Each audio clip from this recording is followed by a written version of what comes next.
밤마다 어둠을 걷는 18무당 박성아. 낮에는 교복, 밤에는 무복. 인간 세상과 귀신 세상을 종횡무진하며 간신히 버티던 어느 날 거꾸로 법당에 들어온 전학생 백연우를 만났다. 첫눈에 반할 만큼 잘생긴 얼굴. 하지만 무당의 눈에 거꾸로 보이는 건 곧 죽을 운명이라는 뜻. 그를 살리겠다는 결심과 동시에 시작된 21일의 카운트다운. 하지만 성아를 구해버린 건 오히려 견우였고 그의 담백한 말 한마디가 성아의 마음을 뒤흔든다. 위태로운 첫사랑, 견우를 살리기 위한 성아의 무모한 여정. 그리고 이 세상엔 그를 죽이려는 자들이 있다. 예상치 못한 방식으로 예고 없이. 지금부터 견우와 선녀 이화, 그 운명의 불꽃이 타오르기 시작한다. 학교 복도를 걷던 박성아는 자신의 발목에 감겨오는 기묘한 한기에 멈춰 선다. 그 느낌, 단단히 맺힌 원혼의 존재. 그런데 그 원혼은 성아를 지나쳐 누군가를 응시하고 있었다. 전학생 백연우. 거꾸로 들어왔던 첫날 이후에도 그의 주위엔 이상한 일들이 끊이지 않았다. 전구가 나가고 유리창이 깨지고 교무실에선 멀쩡한 커튼이 홀로 타올랐다. 교장 선생님은 소방서에 전화했고 과학부장은 정전기 때문이라며 물리법칙으로 우겼다. 그러나 성아는 안다. 저건 애군이다. 견우에게 덕지덕지 들러붙은 진득한 사슬 같은 기운. 단순한 불운이 아니라 누군가가 일부러 매단 저주에 가깝다는 것을. 그냥 죽게 내버려 둘 순 없어. 동천 장군은 반대했다. 운명은 바꾸는 게 아니야. 감당할 수 있으면 해. 내 심장으로. 하지만 성아는 이미 결심했다. 37일, 21일. 그 시간 안에 견우를 살리지 못하면 진짜로 끌려간다. 그의 맑은 눈동자와 그날의 말이 자꾸 떠오른다. 그건 몰라도 할 수 있으니까. 그래서 성아는 굿을 준비한다. 인간 부적이란 위험한 방식. 생명력을 나눠주는 대신 그와 계속 붙어 있어야 하는 굿. 실패하면 성아가 죽는다. 한편 견우는 자신에게 들러붙는 이 묘한 여고생이 점점 신경 쓰인다. 정체불명의 미소와 심야의 복도에서 만난 그녀의 무복 차림. 무서운 건 싫지만 성아는 무섭지 않다. 이상하게도 그 시각 교내에는 또 다른 기운이 피어오르고 있었다. 과학실 안쪽 창고에서 괴기한 속삭임이 들려왔다는 제보. 구도연은 자신이 숭배하는 인형 패트리샤의 목이 돌아가 있음을 발견하고 비명을 질렀다. 내가 너 대신 데려간다는 낙서가 교탁 아래에 피로 쓰여 있었다. 담임 선생님은 낙서한 놈 나오라고 으름장을 놨지만 성아는 바로 눈치챘다. 그건 사람이 쓴 게 아니란 걸. 그리고 누군가가 견우를 향해 신내림 같은 저주를 퍼붓고 있다는 것. 표지오는 이런 분위기가 영 못마땅하다. 무당짓 한다는 소문이 돌자 성아를 보호하려는 듯 괜히 더 시비를 건다. 야, 걔 신내림 받은 거 진짜야? 귀신이랑 싸우냐? 싸우는 게 아니라 구하러 가는 거야. 성아는 지호의 농담을 진지하게 받아친다. 지호는 그 말에 묘하게 머쓱해지고 다시 성아를 바라본다. 견우가 다가와 그녀의 옆에 서자 표지호의 눈빛이 흐려진다. 무언가 이상하다. 마음이 작구만. 그리고 그날 밤 성아는 학교 옥상에서 처음으로 반딧불굿을 시작한다. 부적은 견우의 신발에 몰래 넣어두고 염화의 기척을 느낀다. 어릴 적 단 한 번 마주쳤던 얼굴. 지금은 인스타에서 팔로우만 하고 있었던 핫한 무당 언니. 그런데 그녀가 말한다. 그 아이, 내가 살릴 수 없어. 운명에 반항하면 사랑도 너를 떠나. 성아는 망설인다. 하지만 곧 무대를 뒤덮는 듯한 찬바람 속에서 견우가 옥상문을 열고 들어온다. 반딧불처럼 번지는 초들의 불빛 사이로 그가 말한다. 또 울고 있네. 이번엔 그냥 옆에만 있을게. 그것도 괜찮지? 그 순간 첫 번째 반격이 시작된다. 반딧불굿의 잔향이 아직 공기 속에 퍼져 있는 옥상.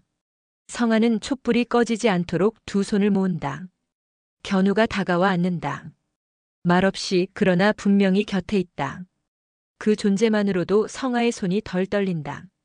그러나 굿의 효과는 미미하다. 누군가가 강한 저주를 계속해서 뿌리고 있다.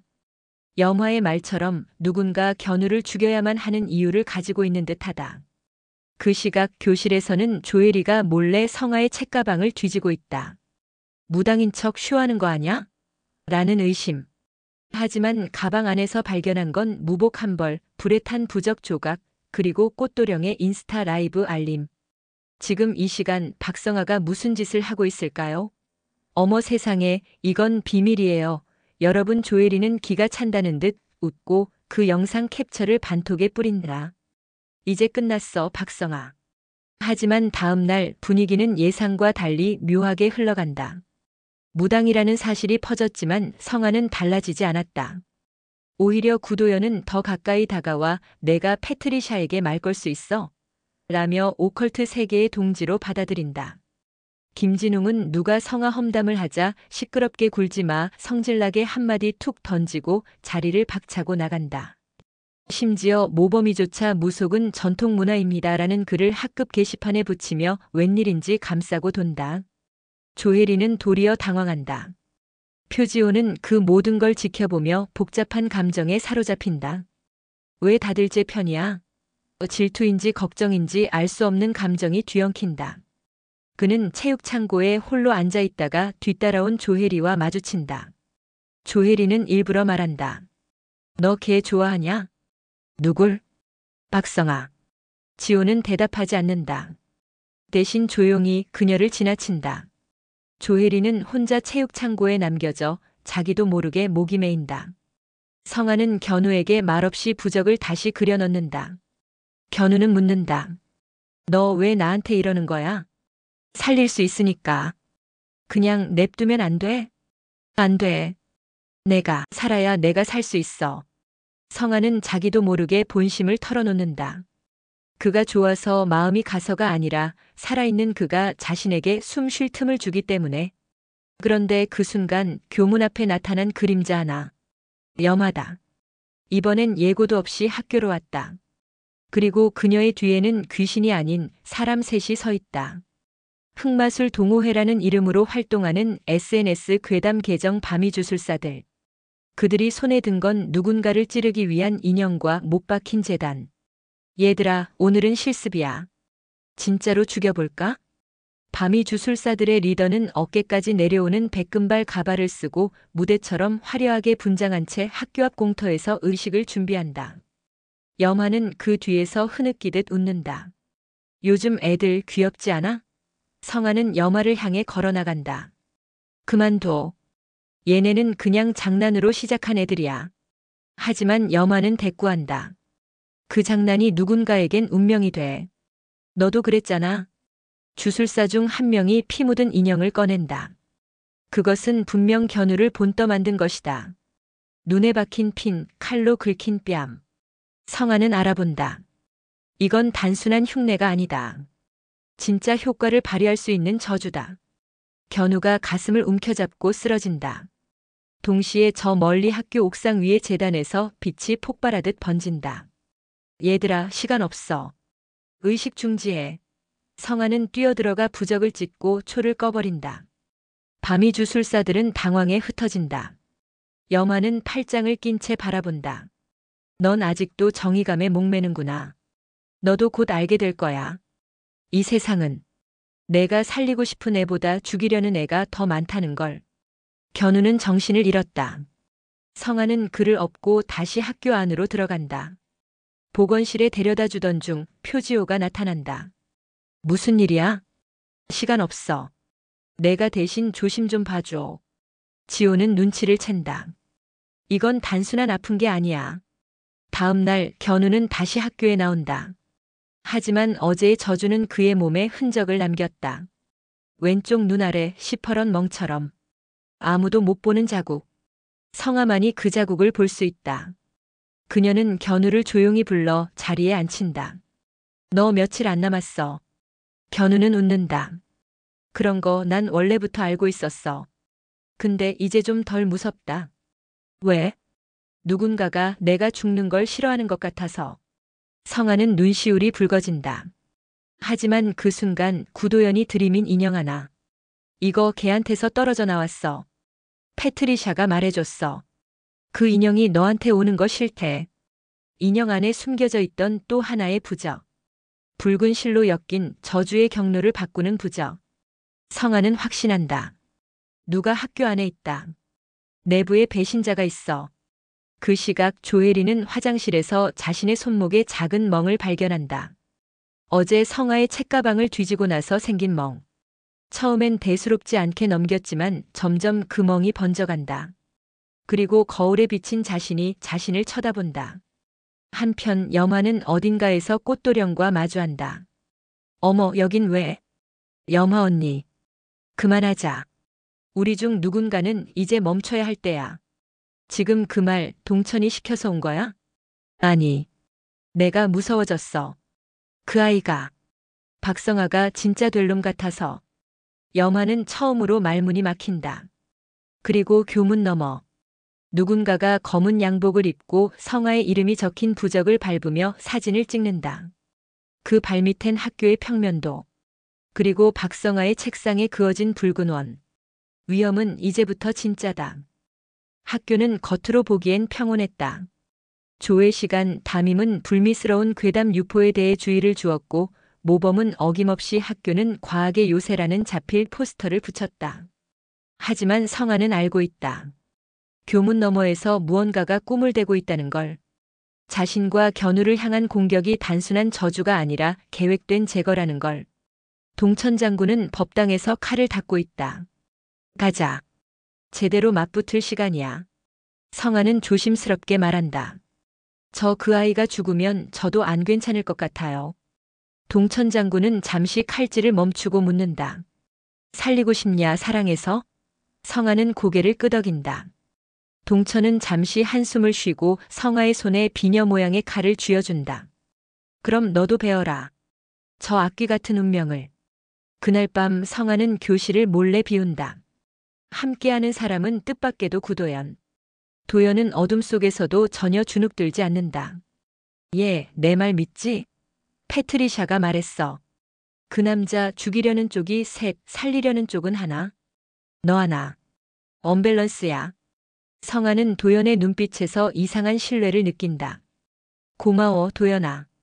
그 시각 조혜리는 복도 끝에서 그림자와 대면하고 있다. 내가 날 감시하고 있었지. 조혜리의 앞에 선 그림자는 곧 형체를 갖춘다. 흑발의 여학생, 눈이 새카맣고 손에는 파란 줄무늬 교복을 입은 인형을 들고 있다. 그 애를 질투했지. 성아를. 내가 뭘 건드렸는지 알아? 조혜리는 비명을 지르려다 입이 얼어붙는다. 인형의 입이 먼저 움직인다. 이번엔 내 차례야. 동시에 견우는 혼자 교실에 남아 거울을 보고 있다. 멍자국이 점점 눈에 번져간다. 그리고 거울 속 다른 견우가 입을 연다. 넌 살아남을 수 없어. 제가 널 아무리 살리려 해도 넌 죽음이 좋아. 견우는 조용히 중얼인다.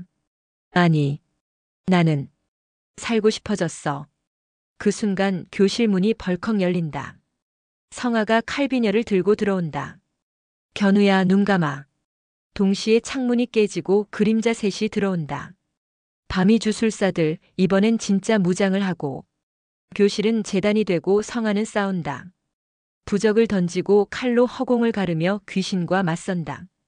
꽃도령이 난입해 포탈처럼 부적문을 열고 동천 장군이 땅을 칼로 쳐서 영혼을 제압한다. 한편 표지호는 화장실에서 혼란스러워하던 조혜리를 발견한다. 그녀의 몸엔 귀신의 그림자가 얽혀 있다.